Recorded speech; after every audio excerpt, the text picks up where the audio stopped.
here to answer your daily questions. Have you done your homework? Don't look at me like I'm a jerk. Business plans, building plans. Come on, everybody, clap those hands. Daily solutions. Come on, get up. Come on and get down. All right, welcome everybody. This is Graham over here. And this is Jake over here. Man with a lesson. Something with a lesson. And today's We have a question. Yeah. I guess first of all, there's no Ashkahn, so if you were expecting Ashkahn, you were wrong, and you should feel bad about it. And so it's just Jake and I rocking it out, answering some construction stuff. And today's question is, what are your thoughts on heavy versus light gauge studs? My thoughts on heavy versus light gauge studs. So they're talking about metal studs Because you don't have gauges of wood. No, they're talking about metal studs here, and you have a whole range of gauges.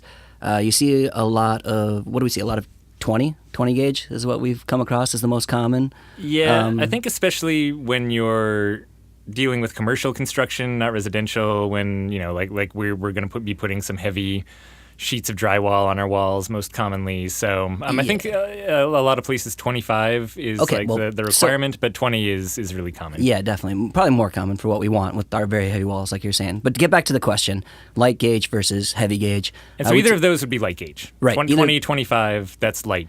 Absolutely. We see, I guess the answer there is light gauge, unless it's load bearing, right? If you're not holding up part of the property, if you're not putting tanks on the second floor, if it's not load bearing, then light gauge studs are definitely the answer.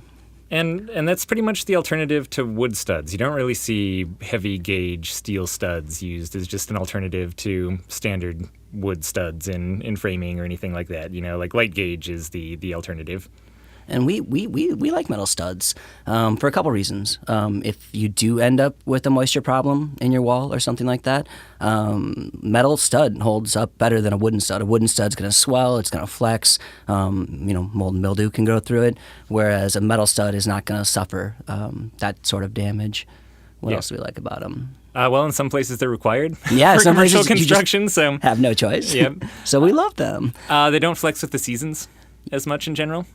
If you have a good thermal barrier, if you have a good thermal break in between like an exterior environment and then an interior environment, when we were down in Australia, they were mentioning that they'd experienced some problems with that from time to time if they didn't have a good thermal break because it would be really, really hot outside. Oh, interesting. Sure. Yeah. It's Australia too. Yeah, so. Right. Usually in spring and fall is when the houses were changing and stuff like that. That's what we heard.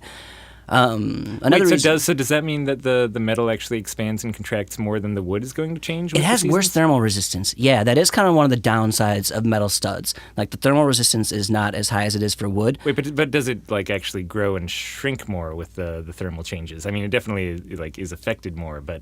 I think it is, right? Because that's where you're getting those popping. That's where you're getting that sound. And they do flex, especially if you go lighter gauge studs. If you're looking at like 25 gauge, those flex much more than 20 gauge, which is flexing more than 18. We have Jake on the show for construction stuff. I thought that metal flexed less than wood. That's interesting. I mean, I don't know the difference between the two. And what I know is that metal is flexing. Metal is doing something. Yeah, totally. No, it I don't makes know, sense. Like which is flexing more. Especially in Australia, yeah.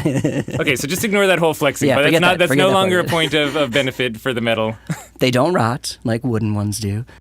They can be considered greener because they're using recycled content as opposed to wood.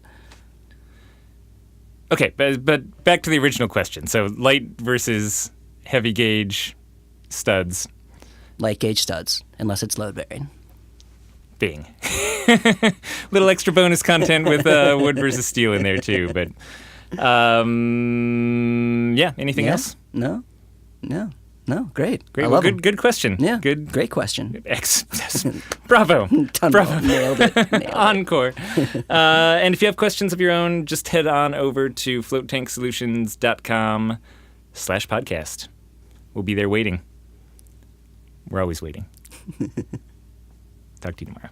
Goodbye.